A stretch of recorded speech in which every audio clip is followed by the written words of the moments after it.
Hello students, आज आपण magnetic fields due to electric current या चॅप्टरमधील axial magnetic field produced by current in a circular loop हे article अभ्यासणार आहोत. सर्क्युलर लूप मधल्या करंटमुळे त्या सर्क्युलर लूपच्या ॲक्सिसवरच्या एखाद्या पॉइंटला मॅग्नेटिक फील्ड किती असेल तो फॉर्म्युला आपल्याला काढायचा आहे. आणि म्हणून टायटल कसं आहे पहा, axial magnetic field produced by current in a circular loop. Circular लूपच्या ॲक्सिसवरच्या पॉइंटला मॅग्नेटिक फील्ड किती आहे ते आपल्याला काढायचं आहे. साहजिकच पहिल्यांदा डायग्राम समजून घेऊया आणि मग फॉर्म्युला कसा डिराइव्ह करायचा ते पाहूयात.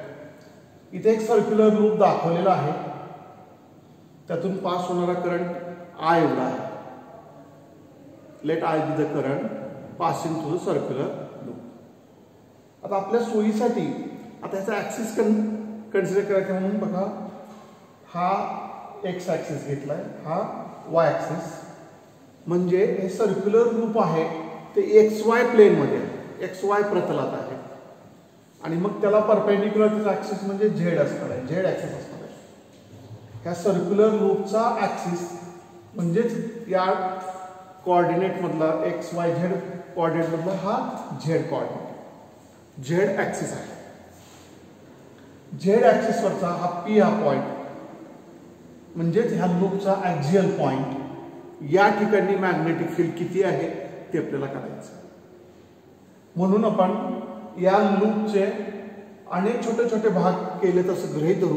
त्यातला छोटा भाग ज्याला आपण डीएल असं म्हणणार आहोत, याच्यापासून हा पॉइंट आर एवढ्या अंतरावर. आता आपण हे सगळं करत असताना बायोट-सवर्ट्स लॉचा उपयोग करणार आहोत. बायोट-सवर्ट्स लॉनुसार स्मॉल करंट एलिमेंटमुळे मॅग्नेटिक फील्ड किती असतं ते आपल्याला माहिती आहे. आणि म्हणून साहजिकच सुरुवात कशी आहे पहा, according to Biot Savart's law, using Biot Savart's law, magnetic field due to small current element dl at point P is given by dB. of course magnitude विचारत होते आपण. dB is equal to mu 0/4 pi I inside the mod. म्हणजे याचं फक्त magnitude घ्यायचं आहे cross प्रोडक्टचं, vector dl cross vector r upon r3. पण हे मॅग्निट्यूड काय येतं ते आपल्याला माहिती आहे, आपण मागील 1-2 तासाला पाहिलंय. याचं magnitude dl r sin theta असं येतं, डीएल आर साइन थीटा. यातला आर यातला आर एक कॅन्सल झाला, शिल्लक राहतं DL R sine theta upon R cube. त्यातला आर आर निघून गेला म्हणजे आर स्क्वेअर होईल. मग शिल्लक राहतं DL sine theta upon R square. पण साइन थीटा मधला थीटा या ठिकाणी 90 आहे आणि साइन थीटा 1 येतो.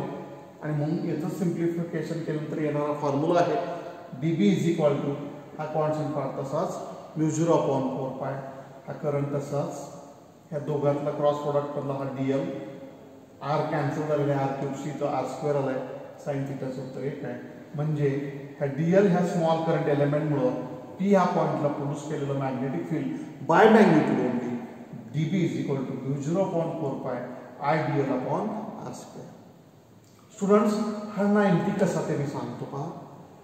हा डीएल आणि ही रेषा याच्यातला अँगल आहे पहा, तो 90 असतो. ही रेषा आर आणि हा डीएल एकमेकाला परपेंडिक्युलर असतो. सर्क्युलर आर्क, सर्क्युलर थोड्या वेळा आपण याला सर्क्युलर आर्क असं म्हणूयात. हा आर असा आहे, म्हणजे इथं असं दाखवलेला आहे, मी दाखवतोय. हा कुठं जरी येतला हा आर, तर आर आणि डीएल हा परपेंडिक्युलर येतो. Theta 90 sine of theta 1. आणि मग हे मॅग्निट्यूड आलं. मग प्रश्न पडला ही दिशा कशी आहे, व्हॉट इज डिरेक्शन. तर याची दिशा या ठिकाणी दाखवलेलं आहे डीबी. कशाच्या अनुषंगाने, ह्या क्रॉस प्रोडक्टच्या अनुषंगाने. म्हणजे पी ह्या पॉइंटला डीएल ह्या स्मॉल करंट एलिमेंटमुळे जी मॅग्नेटिक फील्ड असेल ती इन्क्लाइंड आहे टू द झेड ॲक्सिस. तो अँगल किती आहे तो आपण फाय म्हणूया. तो अँगल किती म्हणूया, फाय. हा अँगल फाय असेल तर बाय जिओमेट्री हा पण अँगल फाय असतो. आता फिगरची जिओमेट्री लक्षात ठेवायची. हा अँगल फाय एवढा असेल तर हा पण फाय आहे, जो इथं डायग्राममध्ये दाखवलेला. थीटा आणि फाय मुद्दा मी वेगळे नोटिफिकेशन घेतलेत पुस्तकात, तसं मेन्शन केलेलं नाही, मी थोडा बदल करून सांगतोय समजण्यासाठी. थिटा हा कुणामधला अँगल आहे, आर आणि डीएल याच्यामधला. तर फाय हा कुणामधला अँगल आहे बघा, हा कॅपिटल आर आणि स्मॉल आर याच्यातला अँगल आहे. म्हणजे हा जो डायमीटर म्हणून थोड्या वेळेस किंवा रेडियस म्हणून येते ह्या सर्क्युलर लूपची ती कॅपिटल आर दाखवली आणि हे अंतर आर त्यातला अँगल फाय आहे. मी परत रिपीट करतोय, थिटा आणि फाय लक्षात घ्या. थिटा कुणामधला अँगल आहे, आर आणि डीएल, तो 90 असतो. हा डीएल कुठं जरी घेतला तरी तो 90 येतो, साइन थिटा 1 येतो, तो विषय पूर्ण झाला. फाय हा अँगल ओपी, समजा हा जो पॉईंट आपण डीएल घेतो तर डीएल आणि पी याला जोडणारी रेषा आहे ती, आणि हा कॅपिटल आर यातला अँगल हा फाय. हा फाय असतो तर हा पण फाय असतो by the geometry of the figure. म्हणजे पी या ठिकाणी डीएल मुळे जे मॅग्नेटिक फील्ड प्रोड्यूस केले होते बीबी आहे, त्यांनी झेडसी केलेला अँगल आहे फाय. ठीक आहे. मग प्रश्न पडतो आता आपल्याला स्मॉल डीएल मुळे माहिती आहे, टोटल लूप मुळे करायचं आहे. ते काढत असताना आपण ह्या व्हेक्टरचे दोन भाग करणार आहोत. त्याला आपण व्हेक्टर रिझोल्यूशन असं म्हटलं. इयत्ता 11 मध्ये मॅथमॅटिकल मेथड हा चॅप्टर अभ्यासताना आपण ते बघितलेलं आहे. बीबी हा व्हेक्टर आहे, याचे दोन व्हेक्टरमध्ये दोन म्युच्युअली परपेंडिक्युलर व्हेक्टरमध्ये रूपांतर केलं. हा जो कंपोनेंट आहे तो झेडला परपेंडिक्युलर आहे, त्याला डीबी झेड असं म्हटलंय. डीबी परपेंडिक्युलर, सॉरी, याचाच काही भाग, याचाच कंपोनेंट झेडला परपेंडिक्युलर डीबी परपेंडिक्युलर म्हटलंय, आणि दुसरा component along the Z direction आहे आणि त्याला डीबी झेड असं म्हटलं. म्हणजे डीबीचे दोन भाग झाले, डीबी परपेंडिक्युलर आणि DB Z. DB Z is along the Z axis, DB perpendicular is perpendicular to the Z axis. आता हे झालं एका भाग. आता आपल्याला टोटल पार्ट विचार घ्यायचा आहे, त्यासाठी फिगरची काही जॉमेट्री पण विचारात घ्यायची आहे. स्मॉल एलिमेंटमुळे आपण उत्तर काढलं, टोटल लूपमुळे किती काढायचं, त्यासाठी फिगरची पुढची जॉमेट्री पहा. हा R square is equal to हे अंतर आणि हे अंतर सारखंच असतं, कॅपिटल आर असेल हे पण कॅपिटल आर आहे. Small R square is equal to capital R square plus Z square. Capital R square plus Z square is equal to small R square. मग ह्या आर स्क्वेअरची व्हॅल्यू आपल्या इथे ठेवता आली. आर स्क्वेअर पायथागोरस थेरम वापरला.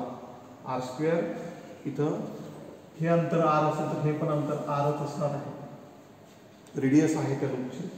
R square plus Z square is equal to small R square, ती value इथे ठेवली. आता फिगरची जॉमेट्री वापरायची ती बघा. हा जर डीबी असेल, हा जो डीबी झेड आहे, डीबी आणि डीबी झेड याचं रिलेशन काय असतं, हा अँगल फाय असेल तर ते रिलेशन दिलेलं आहे DB Z is equal to dB cos of phi. म्हणजे हा अँगल फाय असेल तर हा कॉस फाय कंपोनेंट आला तर हा साइन फाय असतो. पण याची आपल्याला गरज नाही म्हणून आपण हा घेतला नाही. आपल्याला गरज आहे डीबी झेडची. का ते पुढे मी सांगतो आहे. DB Z is equal to from the geometry of the figure, हा अँगल फाय असल्यामुळे डीबी कॉस फाय, म्हणजे डीबी झेडचं रिलेशन डीबीशी जोडलेलं आहे बाय युझिंग कॉस फाय. आता स्टुडंट्स, ह्या स्मॉल एलिमेंटमुळं डीबी झेड इकडं आहे, डीबी परपेंडिक्युलर आहे.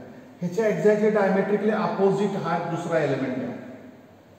याच्यामुळं असणारं मॅग्नेटिक इंडक्शन आहे ते बरोबर ह्या दिशेनं असतं, ह्याला एक्झॅक्टली अपोजिट असेल. मग त्याचे दोन कंपोनेंट केल्यावर एक component along the Z axis येईल, दुसरा component opposite to DB Z पर डीबी परपेंडिक्युलर येईल. म्हणजे आपण ज्यावेळेस टोटल लूपचा विचार करू त्यावेळेस हे डीबी परपेंडिक्युलर कंपोनेंट्स आहेत ते एकमेकाला कॅन्सल करतात, त्याचा नेट इफेक्ट 0 होतो. मात्र डीबी झेड कॅन्सल होत नाहीत, त्यांची ॲडिशन होते आणि म्हणून total magnetic induction B is equal to total magnetic induction B is equal to integration of DB Z असा फॉर्म्युला आहे. हे कसं आलं ते लक्षात घ्या स्टुडंट्स. फिगरची जॉमेट्री बघायची, मी परत रिपीट करतोय. डीबी याचे हे दोन कंपोनंट्स, पण ह्या small element diametrically opposite element घेतला की त्याच्याबरोबर हा अपोजिट येतो, डीबी परपेंडिक्युलर अपोजिट येतो, तो याला कॅन्सल करतो. मात्र डीबी झेड एकमेकाला पॅरल येतात. म्हणजे प्रत्येक एलिमेंटमुळे डीबी झेड असणार आहे, तो एकाच दिशेनं आहे आणि म्हणून त्याचा रिझल्टंट काढताना त्याची बेरीज म्हणजे इंटिग्रेशन डीबी परपेंडिक्युलर तो कॅन्सल होतो. टोटल काढताना रिझल्टंट इफेक्ट काढताना त्याचा नेट इफेक्ट 0 राहतो आणि म्हणून total magnetic field due to the loop B Z is equal to integration of DB Z आहे. आणि हे इंटिग्रेशन कसं करायचं ते बघूयात. त्यानंतर आपण हा फॉर्म्युला कसा बदलत गेला ते पण थोडं बघूयात. DB Z is equal to dB cos of phi हे relation according to the resolution of vector आणि मग dBz is equal to μ0/4 pi IDL upon r square cos of phi आलं. म्हणजे ही जी व्हॅल्यू आहे ती dB ची व्हॅल्यू ठेवू. आता कॉस फाय म्हणजे काय बघा, हा फाय लगतची बाजू भागिले हायपोटेनस. लगतची बाजू म्हणजे कॅपिटल R, हायपोटेनस म्हणजे small r. Cos phi is equal to capital R upon small r. पण स्मॉल r म्हणजेच आता आपण पाहिलं होतं r square is equal to capital R square plus Z square, म्हणून r इज इक्वल टू याचं square root. आणि म्हणून cos phi is equal to उत्तर आलं r upon under root r square plus Z square. ही value cos फायची ह्या फॉर्म्युल्यात ठेवली. तसंच जसं हा r आपण under root r square plus Z square घेतला, तसा हा r स्क्वेअर म्हणजे r square plus Z square आला. स्मॉल r स्क्वेअर म्हणजे capital R square plus Z square आला. r स्क्वेअरची ही व्हॅल्यू ठेवली, कॉस ऑफ फायची व्हॅल्यू ठेवली. काय इक्वेशन आलं बघा, dBz is equal to μ0/4 pi IDL upon inside the bracket capital R square plus Z square into R upon of course capital R upon under root capital R square plus Z square. ह्या दोघांचा जर विचार केला तर त्याचं उत्तर हे येतं ब्रॅकेट रेस टू 3/2 आलं. हे न्यूमरेटरला तसंच आलं. म्हणजे dBz बरोबर आता उत्तर आलं μ0/4 पाय, हा तर कॉन्स्टंट पार्ट आहे, IDL into capital R upon R square plus Z square bracket raise to 3/2. हे 3/2 कसं आलं तर हा ब्रॅकेट रेस टू काही म्हणजे एक असतो. हे अंडर रूट आहे म्हणजे समजा आपल्याला ब्रॅकेट केलं असतं रेस टू हाफ आलं असतं. 1 आणि हाफ बेस सारखा असेल तर आपण त्याच्या इंडेक्सची बेरीज करतो. 1 आणि हाफ 1 हाफ म्हणजे 3/2 म्हणजे 3/2 आलेलं आहे. आता आपल्याला काय करायचं आहे, हे dBz along the Z axis आहे. अशा अनेक dBz कंपोनंटच्या अशा प्रत्येक DL हा जो कंपोनंट आहे, अनेक जर आपण DL असे पार्ट तयार केले याचे लूपचे छोटे छोटे भाग, प्रत्येक DL मुळे dBz किती असेल त्या सर्वांची बेरीज. प्रत्येक DL मुळे dBz सारखाच असणार आहे, तो एकाच दिशेने असणार आहे म्हणून त्याची बेरीज. आणि म्हणून dBzचे इंटिग्रेशन केलं की आपल्याला टोटल मॅग्नेटिक फील्ड मिळतं. आपण त्याला BZ असं म्हणूयात. म्हणजेच integration of μ0/4 pi IDL R upon inside the bracket R square plus Z square bracket raise to 3/2. आता हे इंटिग्रेशन कसं आहे याचा पुढचा सिम्प्लिफाईड पार्ट आपण बघूयात. येस स्टुडंट्स, आता आपण या ठिकाणी आहोत. याच्या पुढचा भाग कसा तो मी सिम्प्लिफाय करून दाखवतो. म्हणून BZ is equal to μ0/4 pi हा कॉन्स्टंट पार्ट इंटिग्रेशन चिन्हाच्या बाहेर. आणखी काय काय बाहेर येतं बघा, I into capital R divided by R square plus Z square bracket raise to 3/2 integration of DL. म्हणजे DL एवढा हा पार्ट यातला सोडला की सर्व पार्ट कॉन्स्टंट याच्या चिन्हाच्या बाहेर आला. कारण आपण हे अलॉंग द लूप इंटिग्रेशन करत असताना हे अंतर काही बदलत नाही. बदलतोय तर फक्त ह्या ॲडिशन ऑफ DL ची बेरीज एवढाच पार्ट. मग मला सांगा, इंटिग्रेशन ऑफ DL असं आपण ज्यावेळेस म्हणतो आहे आणि याचे छोटे छोटे भाग केले, हे सर्वांची जर बेरीज केली तर सर्क्युलर लूपचा सर्कम्फरन्स येणार आहे. म्हणजेच integration of DL is equal to उत्तर असणार आहे 2πr. R म्हणजे त्या सर्कल आपण जे लूप घेतलेलं आहे त्याचा रेडियस. ही व्हॅल्यू आता आपल्याला इथं सबस्टिट्यूट करायची आहे. काय मिळेल बघा, म्हणून BZ is equal to μ0/4 pi हा कॉन्स्टंट पार्ट, तसाच IR upon R square plus Z square bracket raise to 3/2 आणि हे इंटिग्रेशनचं उत्तर आलं 2πr. बघा ह्याचं अनेक छोटे छोटे ह्या करंट लूपचे छोटे छोटे पार्ट केले DL, त्या सर्व पार्टची लेंथची बेरीज म्हणजेच त्या लूपचं सर्कम्फरन्स. आणि म्हणून याचं इंटिग्रेशन म्हणजे उत्तर आलं 2πr. यातला हा एक पाय आणि हा कॅन्सल झाला. इथं 2चा भाग गेला, इथं 2 उत्तर आलं. हा R आणि हा R स्क्वेअर होईल. म्हणजे BZ इज इक्वल टू उत्तर असणार आहे μ0I into capital R square R into R numerator part संपला divided by 2 into bracket R square plus Z square bracket raise to 3/2. आणि हा आपला फायनल फॉर्म्युला आहे. That is magnetic field, that axial magnetic field produced by current in a circular loop. Axial magnetic field produced by current in a circular loop. आणि हा formula आहे BZ is equal to μ0 I capital R square upon 2 into bracket R square plus Z square bracket raise to 3/2. ह्यातले term समजून घ्या students. I म्हणजे हा loop मधला current, R म्हणजे त्या लूपचा रेडियस, Z म्हणजे त्या लूपच्या सेंटर पासून ऍक्सिस वरच्या पॉइंटचं अंतर, हे अंतर Z, P हा पॉइंटचं अंतर, ज्या पॉइंटला आपण विचार करतो, ज्या पॉइंटला आपण मॅग्नेटिक फील्ड काढतो त्या पॉइंटचं त्या लूपच्या सेंटर पासूनचं अंतर हे Z दाखवलेलं आहे. ह्या व्हॅल्यू माहीत असेल की आपल्याला मॅग्नेटिक फील्ड काढता येतं. म्युझिरो हा तर कॉन्स्टंट आहे, तो आपल्याला माहिती आहे. SI सिस्टीममध्ये त्याची व्हॅल्यू आहे 4 पाय × 10⁻⁷ in SI unit system. Students, अशा रीतीने आपण हे बायोट-सवार्त लॉचं तिसरं ॲप्लिकेशन पूर्ण केलेलं आहे. पहिलं ॲप्लिकेशन स्ट्रेट वायरसाठी होतं, दुसरं सर्क्युलर आर्कसाठी होतं आणि तिसरं आहे ते ॲक्झियल पॉईंटसाठी. सर्क्युलर लूपमधल्या करंटमुळे त्याच्या ॲक्सिसवरच्या असणाऱ्या पॉईंटला मॅग्नेटिक फील्ड किती असतं ते आहे.